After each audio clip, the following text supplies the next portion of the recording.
This is Duke University.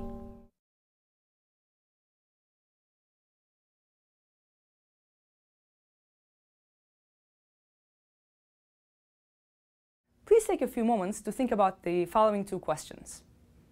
How good are you at connecting your acquaintances to each other? How about, how good are you at setting up your friends on dates? If your first answer to these questions was something like, I'm amazing, I'm a great matchmaker, I'm the mastermind, then you're in luck. Because our new research shows that you're very likely to be a happy person. I partnered up with Michael Norton from the Harvard Business School to examine what motivates people to make matches. And here's what we found. First of all, we surveyed the general public and asked them questions similar to the ones I just asked you about their matchmaking activities. How frequently do you engage in matches? How good are you at setting up your friends on dates? And we also asked them, are you happy in general in your life? And what we found is that chronic matchmakers, those people who can't help, but they have to introduce two people when they see them, reported to be happier. What we also found is that these matches need to be successful in order for matchmakers to experience happiness. And also our results are don't only hold in the romantic domain, but the happiness rewards of matchmaking apply to social matches as well as professional matches. But does any type of matchmaking increase happiness? So if you see John and Mary, should you introduce them because they look alike?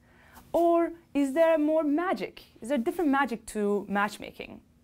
So in order to test this, we invited people into the lab, and they came in groups of 6. These were all strangers. They first introduced themselves to each other and got to know one another. And then they played matchmaker in the lab. So they introduced people in the room to each other. To some people, we said, make matches, look around the room and make matches in terms of who will get along well. And to the other people, we said, make matches on any random dimension. Just put people together. And then we measured people's happiness. And what we found is that those people who made matches on any random dimension reported a decrease in their happiness. Only those people who made matches between others in terms of who will get along, so with the aim of creating rapport, reported increased happiness. So this Valentine's Day, make matches between people who you believe might fall in love. Here's another question. Should you accept it if your friend offers to treat you for dinner or offers you a gift in exchange for your matchmaking services? Or is there something more internally appealing about matchmaking? So in order to test this, we again invited people into the lab, and they played matchmaker. Some people made pairs for free. And to the others, we offered money in exchange for playing matchmaker. And we looked at how long they kept on doing these matches before quitting. And what we found is that those people who were paid to do matches stopped earlier. They enjoyed matchmaking less, while those who made matches for free kept on going for longer. So it seems like being a matchmaker is internally appealing, and offering monetary rewards or external rewards actually decreases the motivation people have to play matchmaker. So if you're going to make matches, don't go pro. Just enjoy it. We also wondered what type of matches make people the happiest. Another way to think about it is, this Valentine's Day, who should you introduce to one another? The obvious answer might be introducing two people who have the most number of common hobbies, who are very similar to one another. So I might think, I should introduce Jay-Z to Beyoncé because they both like music.